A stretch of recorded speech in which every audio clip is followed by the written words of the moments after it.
Hi guys, welcome back to my channel. My name is Caroline, and today I'm going to be talking about the books that I read in December. So it is December 1st, happy Christmas month, and I finished 2 books today. The first being 3 Bells, 2 Bows, and 1 Brother's Best Friend. And I listened to this on Audible because this entire trilogy is free on Audible. So I listened to the first one last year, and then I listened to the second this year, and then I might listen to the third this year or might wait till next year. But it's basically like this little Christmas cute trilogy of these short, I think they're novellas, they're just these short little romance books set in like Christmas time. And this one is Brother's Best Friend Trope, and it is between Heath and Stella. And it was cute. I liked it. There's not like much substance to them. Like they're novellas, so like they're really short. It's mostly just like romance. A little bit like there was like the dynamic between her and her brother because it was Brother's Best Friend. But just kind of like a palate cleanser. And I really enjoy listening to these when I'm just like doing random stuff because they're just happy and it feels like watching a rom-com, but you're just listening to it. And I think I rated this one 3 stars. I liked it. I didn't like it as much as the first. Something about the first, like I think maybe because there's a kid in the first, and I feel like Christmas always feels like more magical when there's kids involved. And so I liked the first a little bit better, but this one was still cute. Next book I read, I just finished today, and I almost finished it yesterday because I literally read it all day yesterday, and then just finished the last few chapters today. But it is Hooked by Emily McIntyre. This is the first book in her like Never After series. She has a ton of books that are not necessarily like fairy tale retellings, but she basically takes like the names and the characters in these fairy tales and puts them into a contemporary romance. So it has nothing to, like the plot has nothing to do with Peter Pan, because Hooked is like about like the Peter Pan characters. But there's like a Peter Pan, there's someone named Tina Bell, kind of like Tinker Bell. There's Sneeb, I think his name is, or whatever that guy with the beanie is. And there's Wendy. And this contemporary romance was between Wendy and Hook. And it is, I don't know what the trope would be. I guess it's enemy's daughter trope. Because Hook, his real name is James. James hates Wendy's dad, and so he goes after Wendy to kind of like get at her dad, but he ends up falling for her, and it's really, really cute. And so I think it might be considered a dark romance because he isn't like, he's a bad man. He is the villain, and so I feel like you think he's gonna get better with time, and he's really sweet to her. He's like a really great boyfriend to her, I think, but he is a villain at the end of the day. But I really liked this one. I rated it 4 stars. I thought it was really cute, and it was funny, like all the names, like being like Peter Pan. I really enjoyed that. And so I would probably read more of these because it was cute and I liked it. There is like a big mystery plot point, which I wasn't expecting. Kind of like if you've read Anna Huang, there's usually like kind of a mystery element going on at the same time, like especially in Twisted Love and Twisted Hate. There's like these things that like are revealed over time throughout both of those books. So there was that element to this book as well, but it didn't feel overpowering where it was like too much of that and not enough between the 2 main characters. I thought it was a good balance between the 2, but the last like 3 chapters in that book, there was a lot of action and it was a lot going on. But overall, I enjoyed it, and I would definitely read more of Emily McIntyre's like Never After series. Hi guys, it is December 22nd. I just finished another book. You can probably tell that there's been a large gap between when I last finished a book and today. And that is because I had finals week and it was just, December is so busy. It is so much.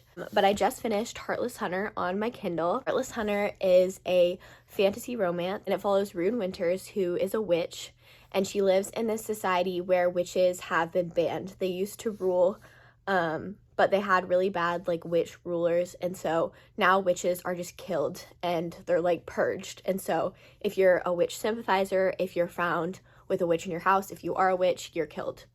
And Rune is a witch. Her grandmother was also a witch, and after she died, it has been like her life's purpose to save witches from being killed. So she goes into prisons and like puts them on ships and gets them sent to a safer country or a safer region. And so that is like her main goal. Her best friend Alex, his older brother Gideon, is a witch hunter, and they call them the Blood Guard. And so his life's purpose is to kill witches.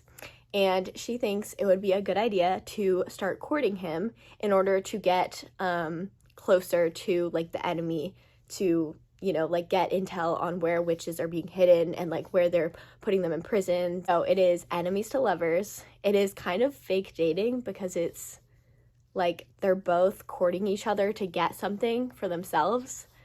And then it's also like best friend's brother, kind of. It's also love triangle. This book, every time I turned a page, I felt like there was a new trope, and I honestly loved it. I rated this, I just finished it today. I rated it 4.5 stars.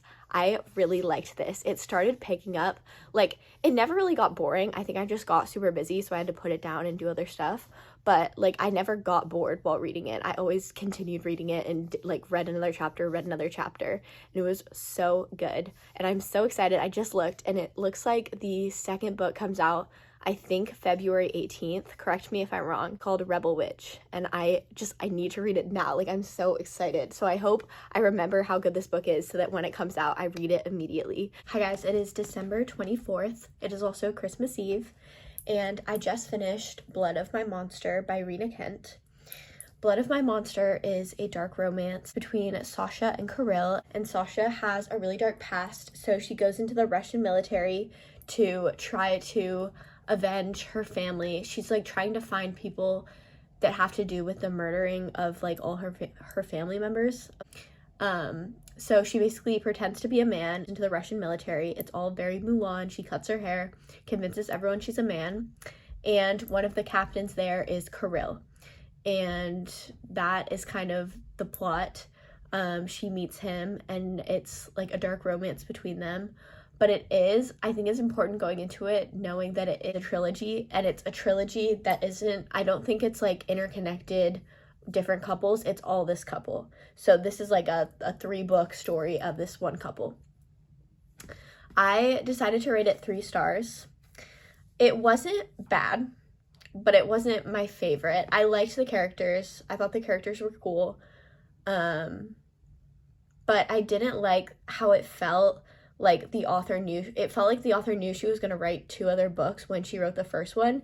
And so she didn't like clear up a lot of things at the end. Like there was a lot of unanswered questions, I felt like, and unresolved things that I still thought should have been resolved, even though there were going to be 2 more books. And so that just kind of left me unsettled. I felt like at the end, it's just like, it's a big cliffhanger at the end. And so it kind of like leads you into reading the next 2 books, but I don't really want to read the next 2 books. So I rated it 3 stars. I definitely want to give Rena Kent another shot because I think this just isn't one of her most popular books. I want to try like some of her popular ones, like God of Wrath, I think is really popular. We'll definitely give Rena Kent, the author, another shot, but I probably will not continue this series just because I didn't like the first enough to like keep reading it. Hi guys, it is December 28th, and I finished Tom Felton's memoir, Beyond the Wand, yesterday. I finished it in the car because I've just been listening to it whenever I can. If you don't know, Tom Felton, he plays Draco Malfoy in the Harry Potter franchise, and that's definitely his most famous role. And so most of the book is about his experience on the Harry Potter set, and like his relationships with the different actors. You also learn about his early childhood and about his acting experience before Harry Potter, and my favorite part and the most interesting part to me was like the years after Harry Potter and what he's gone through and what he's done since then. I actually decided to rate this one. Normally I don't rate memoirs just because I kind of feel like mid about most of the ones I read, and also it just kind of feels weird to like rate someone's life. Like it feels like I'm rating their life rather than rating a book, and so it just kind of feels tricky to me. But I did actually rate this one a 4 stars because I feel like that's a pretty good rating, and so I decided to rate it that because I really, really enjoyed this one. This is maybe my favorite memoir that I've read. I'm not sure if I can say that for sure, but like I really enjoyed this one. I enjoyed the writing style. I listened to the audiobook and Tom Felton himself narrates it, and I love how he would like chuckle throughout it and speak like with such fondness about certain things. And so I really enjoyed like listening to the audiobook.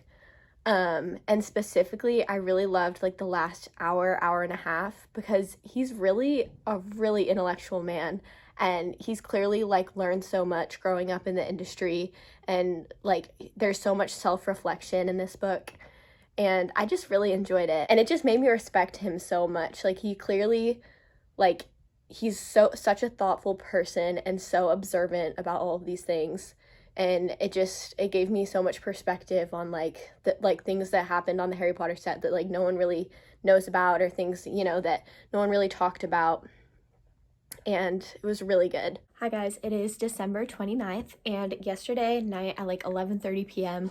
I finished Under the Stars by Laura Pavlov. Under the Stars is the second book in the Cottonwood Cove series, and they are all interconnected standalones. You don't have to read like the first to read this one, but I really liked the first. Under the Stars is between Georgie and Maddox. Georgie is this bright, spunky young woman full of energy. She just graduated college, and she goes and applies for this new job, and her boss ends up being Maddox. And Maddox is like a little bit older, but not much, and he just moved to this small town because he works for this big firm, but like they decided to like move a smaller office down to this small town, so he's like new to the area, and Georgie's like grown up there all her life.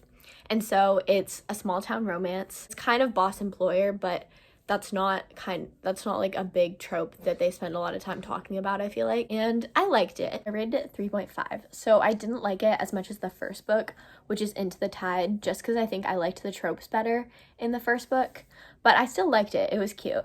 I will say, without spoiling it, I will say something surprising happened in the last like quarter of the book that I was not expecting. But it wasn't bad, I guess. Like, it was entertaining, but it just didn't seem like it correlated with the way the book was going. But I guess it was important for character development. But I will say there is no third act breakup, which I love, because I get so tired of the third act breakups. So if you're not a fan of those, there's no third act breakup, which I really enjoyed, because like the whole time I was reading, I was like, if they just have some stupid breakup over some stupid fight, I'm gonna be really mad. And they didn't. Okay, those were all the books that I ended up reading in December. So thank you so much for watching, and I will see y'all in the new year.